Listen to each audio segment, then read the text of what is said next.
그리고 사탄의 혈통을 복귀하는 것에서 바로 장자권 복귀가 들어가게 되겠습니다. 메시아의 혈통을 복귀하기 위해서는 또 하나의 중요한 전환점이 있습니다. 그것이 바로 장자권 복귀였습니다. 이제까지는 해와의 타락한 입장을 복귀하는 것을 보았다면 이제부터는 장자권 복귀를 한번 보도록 하겠습니다.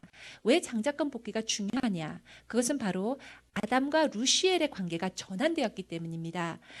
아담은 하나님의 장자로서 창조되었습니다. 그렇죠?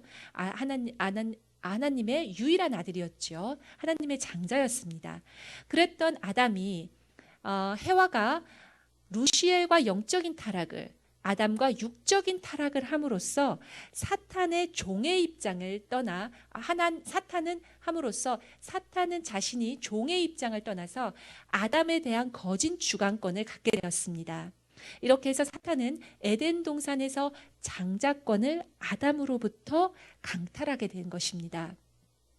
그래서 아벨과 가인의 관계도 보면요, 아담의 장자권을 복귀하기 위해서는 하나님께서 가인, 사탄과 천사장을 상징하죠. 가인이 아벨, 타락 이전의 아담을 상징합니다. 아담을 통해서 제물을 바치는 것을 바라셨습니다. 만일 이것이 이루어졌다면 메시아는 아담 가정에서 태어났겠죠. 그래서 아벨을 통해서 메시아가 태어났을 것입니다. 하지만 반대로 가인은 천사장이 가졌던 살기 어린 사랑의 감수감을 느끼면서 아벨을 죽이는 것을 반복했습니다.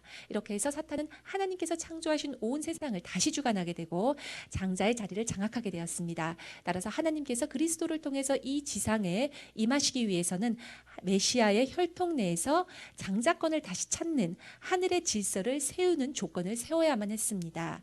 그래서 그 장자권의 복귀가 어디에서 이루어지느냐? 바로 야곱과 에서의 관계에서 이루어집니다. 제가 너무 기뻤나 봅니다. 장자권이 드디어 복귀돼서 기뻤나 봅니다. 야곱과 그의 형인 에서를 통해서 하나님의 장자권이 질서가 복귀됩니다. 아버님 말씀하시죠. 어머니인 리브가가 임신이 됐을 때 그녀는 기도를 통해서 하나님, 제 자궁안에는 아기가 들어와 둘이 있고 서로 싸우고 있습니다. 야곱과 에서와 야곱을 얘기하고 있죠. 어떻게 하면 됩니까? 하나님께서 대답하셨다. 당신의 자궁에 두 나라가 존재한다. 형이 에서가 동생을 야곱을 섬길 것이다. 이 하나님의 말씀의 뜻이 무엇일까요? 이는 하나님께서 하늘의 질서를 바로 세우기 위함이었다고 말씀하십니다. 모자의 협조로 리브가와 야곱은 아버지이자 남편인 이삭을 속이고 에서한테서 장자권을 빼앗아 왔습니다. 이는 타락된 인연을 끊기 위해서 어머니와 아들이 하나님과 하나된 조건이 됐다라는 것입니다. 이것은 사탄에게 뺏긴 세계를 복귀하기 위한 절차였다. 천사장이 자신의 아버지 하나님과 아담에게 거짓을 하고 속였기 때문이다. 모자 협조를 많이 말씀을 하시죠. 모자 협조가 이루어지기 위해서는 사탄을 중심으로 모자 협조가 이루어져서는 안 됩니다. 하나님을 중심으로 모자 협조가 이루어졌을 때만이 하나님께서 그 조건을 받으실 수 있는 것입니다. 아버님께서 말씀하십니다. 야곱은 하나님의 뜻을 알았고 그 유산을 받을 수 있는 상속자가 되기를 간절히 원했던 거예요. 21년 고난노정에서 야곱은 에서의 마음을 얻어내기 위해서 끊임없이 고전분투했던 것입니다. 에서를 만나러 가는 길에 야곱은 야복강에서 천사장과 씨름을 했던 것입니다. 천사장한테 굴복해버린 아담의 실수를 복귀하기 위해서 야곱은 먼저 천사를 굴복해야 했었습니다. 그 천사는 영적으로 볼 때 바로 에서의 입장이 있었고 야곱은 에서를 실체적으로 굴복시키기 전에 이 천사를 굴복시켜야 했던 것입니다. 그래서 야곱은 야복강에서 밤새 천사와 씨름을 했고 영적인 승리를 거둬냈습니다. 아담은 모든 소유권, 자기 자신, 아내와 자녀를 걸고 그 모든 것을 걸고 천사와 싸움을 했다고 말씀하셨습니다. 아버님께서는 또 말씀을 하시죠. 야곱의 노정과 그리고 우리의 신앙의 삶에 대해서 이런 말씀을 73년도에 말씀해 주십니다. 드디어 천사가 굴복했다. 해가 뜨면서 천사는 야곱에게 얘기했다. 당신이 이 싸움에서 이겼습니다. 야곱은 이스라엘이라는 이름의 축복을 받았다. 그 이름의 의미는 승리이다. 예수의 탄생까지 천사와의 씨름을 해서 승리한 자는 역사상에서 야곱밖에 없었다. 이것이 바로 장자권의 복귀의 승리입니다. 아버님께서 계속 말씀하시기를요. 천사한테 이긴 후 야곱은 에서를 대면할 수 있는 준비가 되었다. 야곱은 마음만 먹으면 하나님의 뜻을 무시하고 그동안 축적해 놓은 많은 부와 돈을 가지고 딴 데로 갈 수도 있었을 거라고 아버님 말씀하십니다. 그렇죠?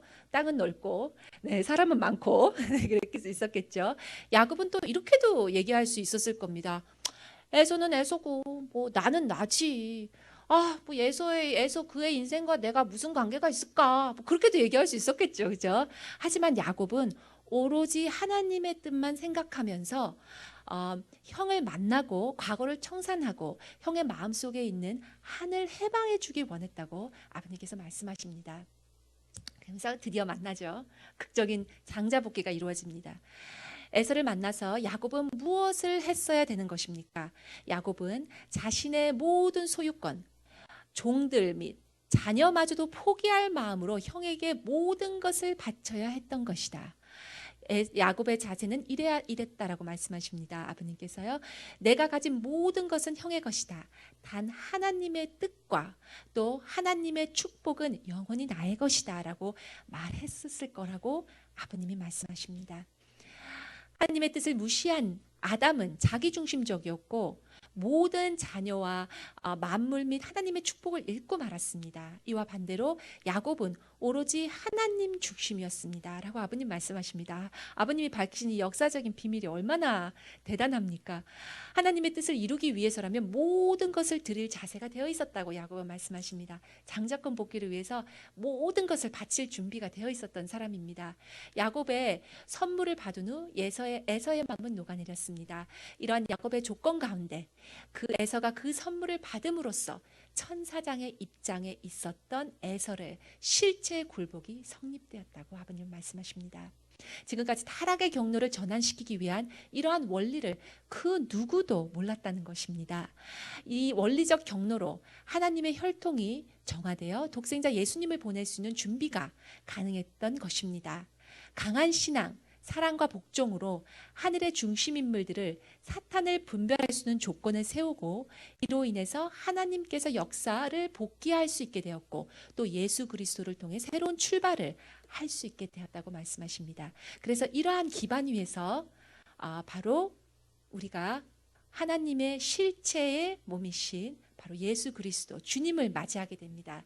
그래서 예수님께서 우리의 하나님의 혈통을 받을 수 있는 하나님의 희망으로 다시 저희들에게 오시게 됩니다.